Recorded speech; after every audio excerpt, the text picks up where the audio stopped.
It's being intentional before you even go into the race and asking yourself what you want to get out of it and what a successful day would look like for you.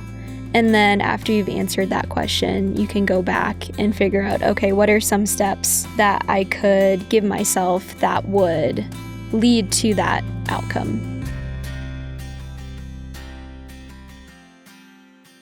We are live in Boulder, Colorado with Shea Aquilano. Shea, thanks so much for taking some time to chat. Yeah, thanks for having me on. Shea ran 34 miles this morning. So it's just a couple hours after that. So Yes. we're going to have run brain here potentially. Potentially. Hopefully cleared up enough. Hopefully I don't stump you with the first question. Yep. And that question is, who is Shea? Oh, man. I feel like that's a tricky question because it's very open-ended and you could answer it a lot of ways. That's the goal. Yeah, I guess I would say I'm someone who likes learning and enjoys the process of becoming and trying for hard goals. I'd also say I'm a person who feels deeply, and if I go for something, I pour my whole heart into it. So I care a lot about the things I'm passionate about, and then I'm passionate about the people I care for. So I guess, yeah, that would be my answer. And the sandbox you chose to play in is running. So running is a Yes. way for you to express that pursuit of what's possible and how to get the best out of yourself. How did you land on running, or how did running find you? Well, I grew up playing soccer my whole life, travel, and then also through high school. Senior year of high school, after my last soccer season ended, I kind of just picked up running, stay in shape, and for fun. Grew up in Indiana, so was running mostly roads. We did have a local trail, about 20-minute drive from our house. Would go there some weekends with my parents and started running there, and kind of just fell in love with the longer stuff because I feel like it's a more honest form of running. Really exposes everything. What do you mean? What do you mean by that? I think for ultras specifically, it breaks you open in the best and worst ways. And yeah, it's really interesting to see what you learn about yourself through longer efforts. Yeah, it's like in a marathon, you can have a bad couple of miles, and in an ultra, you can have a bad couple of hours. Yes, exactly. You quickly found yourself doing trail and ultra, and the longer, like you're doing Black Canyon 100K. This will come out after that race, I believe. So hopefully you've done quite well. Fingers crossed. Fingers crossed. How did you get to the point where you're like, I think the longer stuff is for me? Yeah, so my freshman year of college, we were sent home our second semester due to COVID. I was Must have been interesting. the COVID generation in college. It was virtual classes, but ended up having a lot more time on my hands, so I was running a bit more to fill those gaps. And did a local 8-hour endurance race in Indiana and kind of fell in love with it from there. But I don't think I really decided to pursue it in a big way until maybe my senior year of college. So I think before that, I had this whole notion like what you're supposed to do, what your life is supposed to look like after college. So get a 9-to-5, you start earning to save for a house, like you have a partner or get a dog or whatever. And I saw a lot of my friends pursuing that track, but it just wasn't something that resonated with me in terms of the lifestyle I wanted. Yeah, kind of decided to go all in on that and try to pursue it. Was it hard to go against the grain with what everyone else was doing around you, or doing something different than what everyone else was doing? Yeah, for sure. And I think it took me a while to get there, but I think eventually I got to the point where I realized there isn't necessarily a right path. There's only the one you build for yourself, and that can look a lot of different ways for a lot of different people. And just because my life didn't look like what all my college classmates' lives were looking like doesn't necessarily mean it was any better or worse. Just what fit for me. What was the running scene like where you grew up, right? Because we hear so much about the East Coast or the West Coast, the Mountain West, and a little bit about, the Beast Coast. I grew up in Boston, and sweet. I would run trails, and you could be doing 15-minute miles, and that's like pushing it on all the technical trails out there. What was it like growing up where you grew up? Well, Indiana's pancake flat, and there's just barely any trails at all. So I'd say it's mostly a road running community. So I would have some people that I would train with on road, but for the most part, there wasn't a whole lot of trail. And like the trail that was there is pretty buffed out, flat. California carpet, but flat. Exactly. Yes. So do with that what you will. But that did entice me to eventually end up coming out to Colorado. What did that journey look like for you? Yeah, you saw the Instagram posts from Andy Wacker and were smitten. Well, I actually met Andy for the first time at the World Mountain and Trail Running Champs in Austria in 2023. And he was like, you need to move out to Colorado. I have a room. Come stay with us. And I'm like, I can't just like uproot my life. But then I was like, why not? Yeah, so I packed up my car. I didn't have a job. I didn't have a plan. I just moved out here. And I was like, I'm going to figure it out. Or I wasn't sure how long I was going to stay. And you weren't sponsored at the time, right? I was not sponsored at the time, no. So was like, we'll try it. If it doesn't work, I guess I'll move back home to Indiana. No harm, no foul. So you get in the car. You have about 1,000-mile drive. Yeah. What are you thinking about as you're setting off from your hometown? Oh, gosh. I think it's just like, this is the time in my life where I need to be trying and saying yes to these things and pursuing what I'm interested in, because like, if not now, then when? And yeah, I'm not like settled in my life at that point. So there's nothing that's necessarily anchoring me to any specific place. I've had a handful of conversations on and off the pod with Andy. I've had a handful of athletes from the trail team on the show. We did a conversation that Andy led at Scratch about how to make it as a pro athlete. Talk to me about meeting Andy and what that has unlocked for you with the trail team and Carly. Oh my gosh, yeah. They've just opened up so many doors for me. Like, I didn't even realize what I was missing until I met them. Like, you don't know what you don't know when you're trying to get into trail running.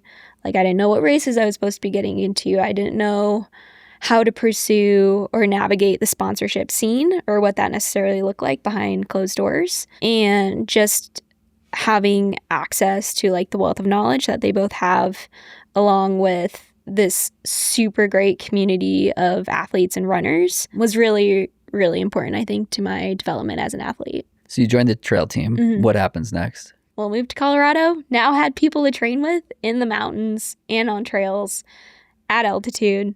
I think all of those things really compounded, but especially having that network of people to connect with over the shared passion, was really meaningful to me. Community is a word people throw around all the time. What does it mean? What does it mean to you? It's like the saying goes, a rising tide lifts all boats. So everyone is super supportive of one another, and one person's success is everyone's success. Had a lot of conversations with athletes who are a part of teams, and what I've learned is that it's not always like that, and it's not always this abundance mindset, and particularly in groups that don't have a consistent sponsor like a Nike group or a Puma group or whatever it is. People are vying for contracts, and in theory they're competing with each other for paychecks. I had a chat with Emma Coburn about the way that she's been able to foster, and the way she and Joe have been able to foster that positive culture with Team Boss. And I'm always curious about like what is in the DNA of the group, and is it really just about like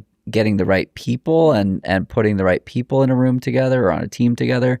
Or is there some intentionality around how it's being fostered and like what you're being asked to do and what your teammates are being asked to do? So I'm curious, like, as it relates to the trail team, how have you seen that play out? Or is it really just like the people rock, so the team rocks? It can be both.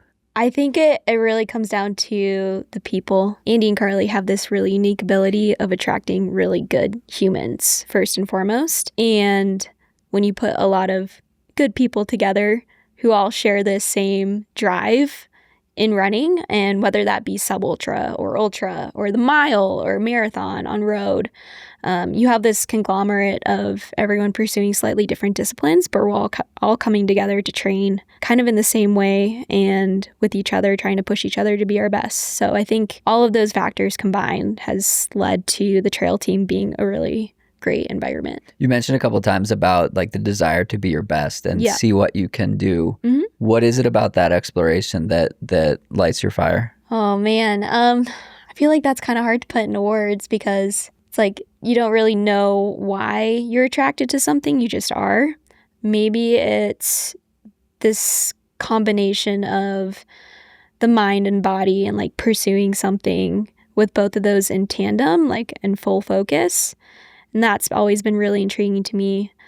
I also feel like through running and running long, I am the best version of myself in other areas of life. And I think that's through going through hard things. It's made me a more empathetic and patient person in real life. Yeah. I have a specific agenda with like pursuing this question. Okay. And it's because I've talked to so many pro athletes who are paid to compete, and they're constantly finding out that that drive and that pursuit enables them to be better in other areas of life. And I talk to amateurs who stumble upon the same realization. And so like my agenda is to tell this audience that's listening, hello people that are listening, like running is not selfish. I don't think running is selfish. It's a thing you often do by yourself. It's a thing you do with other people. But ultimately, as you said, it does enable you to be the best version of yourself. Mm-hmm. To me, it's this sandbox that we get to experiment in and try and fail.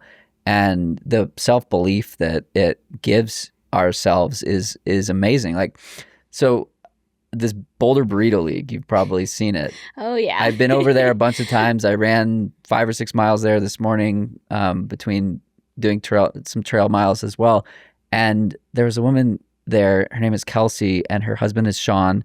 And she hadn't run more than 50 miles in her life in one go. Mm-hmm. And I think he's run 100, or maybe he hasn't run 100. Anyway, today they're running 100K. Wow. Just on that segment? Yeah. And he's decided that like he's probably down to do a 100-mile race one day because of this like self-belief that, and I've got to have them both on the podcast because like that evolution is wild for it to happen on a, quarter-mile pavement segment that you run 1,200 times in 3 weeks, which is wild. But like wild. These stupid things that we do enable us to just be so much better than we were 2 weeks ago, 3 weeks ago, whatever it is. Yeah. And so to me, the real value is what happens on the other side of, hey, I'm going to do this thing, whatever it is, if it's a conventional, 100K race or if it's an unconventional. So 100K would be 90, it's 60 miles. Each one is, anyway, it's a lot of laps. I think it's 90. Oof. Or no, 180. They're doing 180 segments today, 180 laps. So whether it's a 100K race or 180 laps around a running store, you come out on the other side a totally different person. Yep. What are you hoping to do at Black Canyon? So this race this podcast will come out after the race. So you can say whatever you want. Your competitors are not listening before race day. What are you hoping to get from yourself on that day? Well, there's outcome goals and then there's like your internal goals. I'd love to just have a day I can be proud of and where I can just be out there, enjoy myself, enjoy getting to spend time in the community. In terms of outcome goals, that is always a piece of it.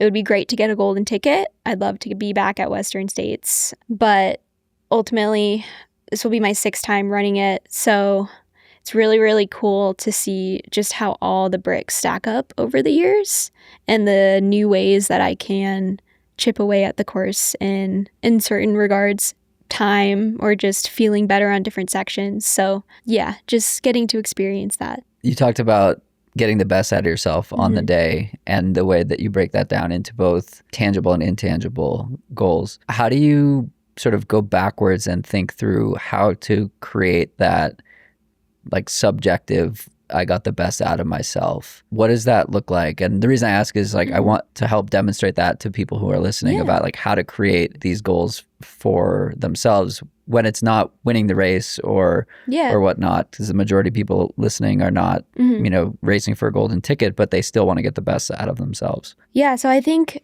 it's being intentional before you even go into the race and asking yourself what you want to get out of it and what a successful day would look like for you. And then after you've answered that question, you can go back and figure out, okay, what are some steps that I could give myself that would lead to that outcome per se? And that could be maybe, let's stay on top of my fueling or hydration, or maybe during this section of the race or when I hit this mile, I'm going to practice some gratitude or try to stay focused and stay in the moment. Something like that. So inevitably, as we just experienced with the camera here deciding it doesn't want to participate in the rest of this podcast, something goes wrong that's outside of your control. Yeah. When that happens, how do you work the problem? Yeah. So I think big part is trying to be as adaptable as possible. And I actually try to practice this in training even before race day. And that can be through visualization or in actual training runs, just trying to cultivate a sense of calm. And if something goes wrong, you're not going to panic. You're not going to start to spiral, because if you do those things on race day, usually things are harder to work through and get out of. So you ran 34 miles today. Yes. That's a long run by any definition. Yeah. Talk to me about how you approach a key run like that or key workout. How early are you doing things differently? How do you think about fueling? Like, what does it look like to have a practice session for the big day? Yeah, so I just try to stay on top of hydration and fueling and not get ahead of myself mentally. So trying to stay in the moment, not thinking about what I'm going to feel like on hour 4.5, 5 hours. Just being really intentional and staying present. And I think that's the best way that you can work through problems and manage things as they come, because you are in the moment, so you can embrace all that happens. And then do you go back and do a medium long run tomorrow after doing 34 today? Yeah. What does that look like? And how do you get out the door for the second run of the weekend? Yeah, I mean, this is an end of a big training block. I'm about to head into my taper, so obviously the fatigue is building. It's peaked, but knowing that these are the types of runs that are going to help me at mile 40, mile 50 of Black Canyon 100K, and just working on that durability piece and not necessarily thinking about pace. It's more so just going through the reps of keeping your legs moving. Try not to let your brain start to fall into the discomfort, so to speak. Yeah. What's the date of Black Canyon this year? February 14th, Valentine's Day. Oh, so it's not, because last year it was like the 2nd or something like that. Yeah, I feel like it's either the 1st or 2nd week in February usually. Maybe we will air this before. All right, well, there you go. Probably should. So you've had a good training cycle.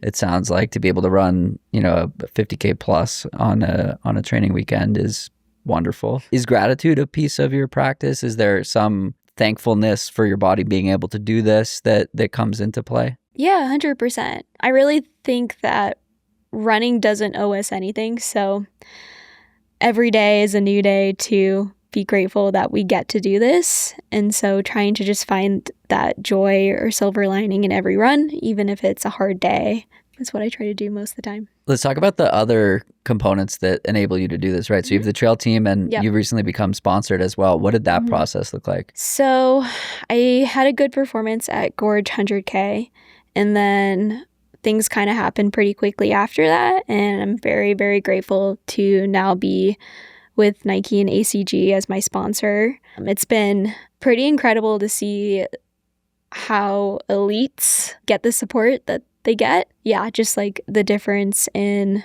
trying to do it on your own versus having the financial and all the resources that come along with being sponsored. What does that look like in terms of the non-financial component? Yeah, I mean, so now I have access to the Breaking 2 team at Nike. So any research questions I have, whether that has to do with heat acclimation or altitude training or fueling or like mental strategies, like they have this huge array of resources available at your disposal that you can use. And you're also a part of this really great team of humans. I'd say that's one of the things that Nike does really well. Like all the people on the team are really, really genuine and nice people first and foremost. I did some work with the Nike Research Labs in 2021 when Shalane Flanagan was running the 6 marathons in 7 weeks. And it was fascinating to work with those folks. Definitely some smart people. Oh, yeah. And they've seen some things when it comes to high performance sport. Yes, exactly. Are you on team high carb fueling? I am a firm believer that everyone has their own carb threshold or sweet spot that they should be hitting during races.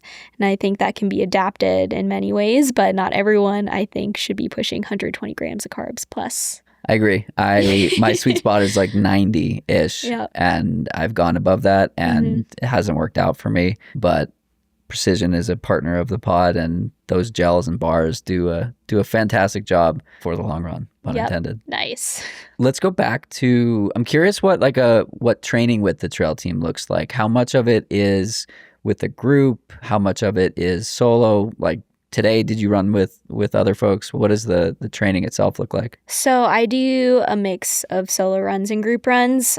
For the most part, the trail team is composed of sub-ultra athletes. You pick a workout to do with one, and then you do it with another, and then your day is done, right? Yeah, well, so depending on what the weekly schedule looks like that Andy sends out the workouts ahead of time, I will look at the ones and see like what would fit into my own training and how I could make that work so I could run with other people. Sometimes I'll just show up on my easy days and run easy with people that are running easy. Or if they're doing a track workout, I will try to avoid that if possible and just do the long runs with them. But yeah, it's a mix for sure. It's a very fit team. I joined the long run a few weeks ago. Yeah. And I don't know why I did, but I was like, mile 3, I was like, you guys got to go. Like, I can't hang with you guys. And I was just like jogging along with Andy, or he was jogging along with me. And then they went off and did a workout. But it was like a fun group to start with. And I was like, I have to let you guys go. Talk to me about curiosity. How does that play a factor for you? Yeah, I mean, I think the great part about running is it's a continuous learning process. So it's not really like there's ever an end point. Like you're going to keep learning and growing as an athlete and as a person as long as you keep running. So that part is super intriguing, and just seeing the accumulation of all the big scary things that used to be terrifying to think about, right, or big dreams, and then looking back and having done a lot of them, I'm the accumulation of all these big things that once scared me, but I did anyway. So using that and moving forward, it's pretty cool to see all those fall into place. Is that something that you've like intentionally chosen scary goals? Like for me, Black Canyon was an intentionally scary goal. I was having motivation challenges, and David, my coach, was like, pick something that scares you. And I was like, great, a 50K that's runnable scares me. For you, is the like big scary goal part of that process for you? Yeah, I like to think so. I mean, if it's not scaring you and exciting you at least a little bit, it's probably not the right goal. For sure. You've kind of been talking within the framework of process versus outcome. Mm-hmm. Have you always had that approach, or is that something you've had to work towards? You've talked about like putting tangible goals in front of you, but also these more subjective goals. I think I've kind of always operated this way since I started running, since I never did it from the start from a competitive standpoint. Like I came from a soccer background. I wasn't in track or cross country. Maybe it would have been different if I had come from that background, but only in the past couple of years have I been able to like put words to that mindset. Yeah, I started running. What are those words? I started running just for the joy of it and being able to like separate having intentional goals for an outcome, like a specific result, and then also having process-oriented goals. How do you keep that joy as a focus as well? The reason I ask is I've found that athletes that are able to have longevity in the sport, like that's their North Star. It's not winning. It's not keeping a contract. It's like, I want to keep having fun with this. Yes. And they happen to perform really well. Yeah. So, I mean, I pick races that excite me. And I'm also very fortunate to have a coach that knows these goals. So I've asked him to keep my long-term sustainability as an athlete, like first and foremost. And if I ever am starting to lose that joy or that spark piece, then we need to like backtrack and reevaluate things in training. The motivation piece definitely ebbs and flows, but when you have that North Star, it's like, I always say, like motivation follows action, and you just like keep doing the thing, and eventually if the motivation is waning, it'll come back around if you're doing the thing, right? And I would say a lot of people were concerned, or like my mom was concerned when I first signed with Nike. She's like, I just don't want you to lose that joy piece. Because you hear some stories about people who go pro and then it becomes more like a job. And I never wanted it to feel like that. So I actually have not like looked at the bonuses on my contract. Like financially, I don't want to know what races are going to earn me money. I only want to pick them based on what excites me. How did you decide to do that? I think it was all these like people warning me about like, oh, the dangers of potentially going pro and maybe burning out with that joy piece. So I just wanted to be really cautious and make sure that's always at the center of what I do. That's fascinating. So did you work with an agent to make that happen? Was it Kelly? Yes. Talking about that experience. Yeah. So after Black Canyon, we connected because I was getting a lot of different emails, and she has So the bonuses must be strong because Kelly negotiated. I'm sure they are. She's the best. Yeah. I've had nothing but good things to say about working with her. One of the conversations we had with Andy and Drew, Courtney, and Eli about athlete sponsorship was like when to get an agent versus when not to. Yeah. What was the deciding factor for you? I think it ultimately was getting reached out to by a lot of different brands after that one performance last year, that I figured it was probably good to at least have like a consult call with Kelly and see where to go from there. And ended up being fruitful. I've had long conversations with Kelly about this.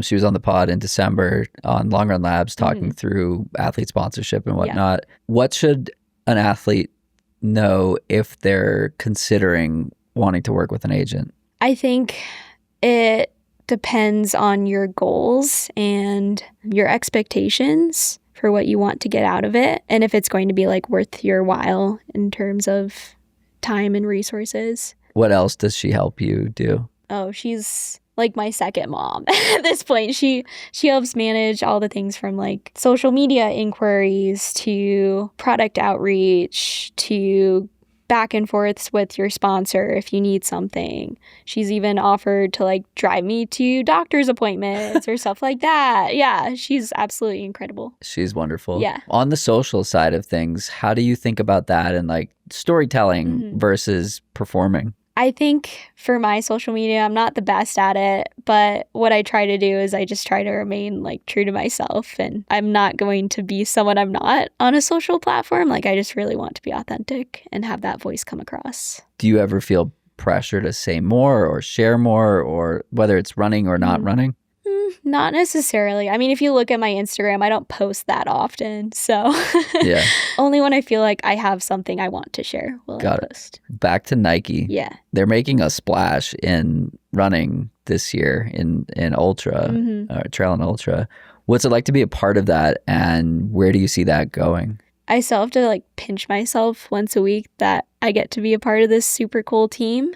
And it's really cool to feel like I'm a part of this like big wave in running that's happening. It seems like they decided recently that the trail is a focus. Again, did you, as part of your negotiations with them, kind of like tease out, hey, how long are you going to be here? Is this a focus? And because it like they're investing a ton in Broken Arrow and I think Gorge and some of the other events. So it seems like they're, here to stay again. Yeah. What's that been like? Yeah, I think when I was first talking with them, I knew that they were planning on making this big push, but I just wasn't sure how big it would be. So to see that they're really serious and they're putting a lot of time, energy, and resources into trail running is really exciting. They're also supporting a lot of U20 events, which I think is really cool to help support this next generation of trail runners. And so, yeah, I'm really happy to be a part of a team that's focusing on trail, and they seem to be just as excited about it. What's the interaction with the product team? Oh, it's amazing.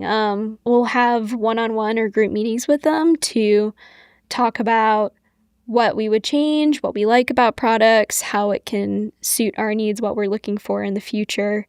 And they take all of that in stride and try to help us with the best products possible. It's super cool to hear, like diving into this space more, understanding like how the shoes actually get made, not like physically how they get made, but the interaction with product and athletes. And I was listening to the Boulder Boys podcast, and they were talking about like the destination trail team meetups versus when like Hoka or Nike or whoever brings those athletes to their city. So you've gone to Portland, I'm guessing. Yes. What's been the experience on that front? Oh, the Nike headquarters is insane. It feels like the Disneyland of the running world. Have you run on that track? I have not been to the track. The track is cool. I think I was only there for one day. Hopefully we'll get to go back at some point soon. But have also met with the team over in Chamonix when I was there supporting at UTMB. And yeah, they have all the science. They have all the studies. Their innovation is super, super incredible. And just the ideas that they're throwing around are fun to be a part of. With a group like that, with spend that they're making in the sport, how do you stay true to your goal of not looking at the bonus structure and picking races that like fire you up versus like what they want you to do? Well, a good thing about our team and our athlete manager is they understand that you're going to perform your best at the races that excite you. So there's not really very many obligations in terms of which races they want us to do. And like also at the same time, a lot of the races that they would want me to do anyway, if that were to be a requirement, I'm already doing, or they're the ones that already excite me. So Black Canyon seems to be high on that list, right? Yes. Okay, so maybe we will release this prior to Black Canyon. So if somebody is not in the competitive field, but they're running the race, what's your guidance for them of how to think through that course? So like strategically or mentally or both? Yes. Okay. So I would say if you haven't ever run the course before and maybe you're mid or backpack, be overcautious in the first 20 miles because it is net downhill. You do drop a few thousand feet, and immediately after that point, you're going to hit some punchy climbs and it's going to get hot. So stay on top of hydration early and cooling early and just save some for the back half. We were in the 50K last year and I echo that. We went out hot, and for me, hot is like, 7 flat on pavement in a 50K. I was like, what am I doing? This is too much. It's a fast start. And again, I was listening to the Boulder boys talk about this, and I can't remember. Maybe it was Seth talking through. He was like, we were running 5:30s right out of the gate. It's insane. It was crazy. Yeah, so the 50K starts on the track, and you do a track lap, and then you go downhill, then you get onto the trail, and then you just go downhill for 19 miles. Basically. And as we were talking about beforehand, like I got to mile 19, I was like, I feel like I've executed a pretty good road marathon, but I have 12 more miles to go. How do you push through when things get hard, when you've, burned too many matches early, like I did in that race? Yeah, I would say there's a common misconception in ultra running that it's all about toughness, whereas I would argue gentleness is more important. I think the best racers are the ones that don't panic or don't get too self-critical or don't spiral if things start to get uncomfortable. And yeah, we go into this knowing it's probably not going to be enjoyable or comfortable the entire time, but just embracing that and knowing that other people are probably also experiencing it. I had a really interesting experience there last year. Like, to that point, I was going through a really challenging time with work stuff and like, what do I want to do? And I ended up quitting my job 4 months later. And I started, and normally I'd run an ultra with headphones, and I forgot to bring my headphones. So I didn't run the race with headphones. Darn. And for some reason, there was nobody near me the whole race. And I finished in like 70th place. And so it wasn't like I was all the way at the back or, all the way in the middle. It was like, and so I ran the whole thing pretty much by myself with no music in my head for 5.5 hours, like totally silent for the whole time. You learn a lot about yourself. And to what we were saying before, it's just like running sometimes gives you exactly what you need in that moment. And on that day, all I needed was like to be present and to be there and kind of just like suffer. And boy, did I suffer, particularly in the last 2 hours. And it's so cool that so you do this hard thing, it gets harder than you expect. And then you cross the finish line, you're like, I just leveled up. I can do hard things and I can do harder things. And it's just this constant cycle of, again, as we were saying before, like reestablishing what we find to be normal or average, or, in this town, average is like exceptional. It's insane. Like, welcome to Boulder. You're one of probably 50 people that ran a 50K today on those trails, if not more. How do you not stay humble, but like stay grounded in a place where like the quote unquote average is exceptional. Yeah. I mean, you just can't get caught up in what anyone else is doing. Everyone's on their own journey. So just staying in your lane and trying to learn from other people. Like, I know when I first started in the sport, I was usually the youngest on the start line, and I had to make this big mindset shift from like, I don't belong here with all these people that I look up to in the sport who have been here a lot longer than me and have more experience, and shifting to more of a, okay, I'm here, what can I learn from it? Was that like imposter syndrome? Yeah, I would say so. How did you get through that? I think making that mindset shift and then realizing everyone's just human. They're out here for the same reason. Maybe everyone has slightly different reasons, but at the end of the day, we're all doing this hard thing together. And if you're willing to step up to the line, like you belong. The imposter syndrome piece is fascinating. I've talked to many Olympians and people who have like won medals at the Olympics, and they struggle with imposter syndrome too. It's something that I had the trail podcast for years before I ever finished an ultra. And I was like, who the hell am I to host a trail and ultra podcast or road pod, whatever. And it's such a, like, I don't even know how to describe it, but it's pervasive. It's everywhere. Yeah. And I think it's also, when leveraged the right way, like, you can use it as motivation in a way. Would you agree with that? Yeah, I would say so. Especially when you recognize, yeah, there's a lot of really great people and a lot of great athletes out there. And you're always going to be running with these people. So why not learn from them? I'm curious to hear more about those first starting lines when you realized you were on the starting line with people you were looking up to. What was that like? Oh, some fangirl moments. I'm like, oh, I followed these people on social media for years before this. Like, I'm just in awe of them. So it feels really weird to like be standing right next to them on start lines. But the cool thing is I've now gotten to talk to a lot of these people, and I would consider a lot of them friends. So that's a really cool feeling to feel more welcomed into the community that way. Let's come full circle, because you were one of the most requested guests on the podcast when I did a survey recently, including recommendations from other guests. Wow. So what is it like hearing that and then knowing like you are now motivating other people to get out there? It's a really weird feeling. Yeah, I don't know if I have words for that, because I think I'm a very different person and athlete than I was, let's say, 6 years ago when I started. So yeah, I guess I'm flattered and humbled to now potentially be that source of motivation for other people, and I hope I can just keep doing that. Let's say we fast forward 10 years. What are you really proud of? Hopefully longevity in the sport and just keeping my why central to my running. What's your why? Joy. Have fun. I love it. Yeah. Shea, this has been a blast. Is there anything else you wanted to share with the audience today? I think that's it. Yeah, I don't know. Everything's temporary, the good and bad, so hold on to the good days. I love that. Well, we'll be rooting for you at Black Canyon, and we'll see you out there. Thanks.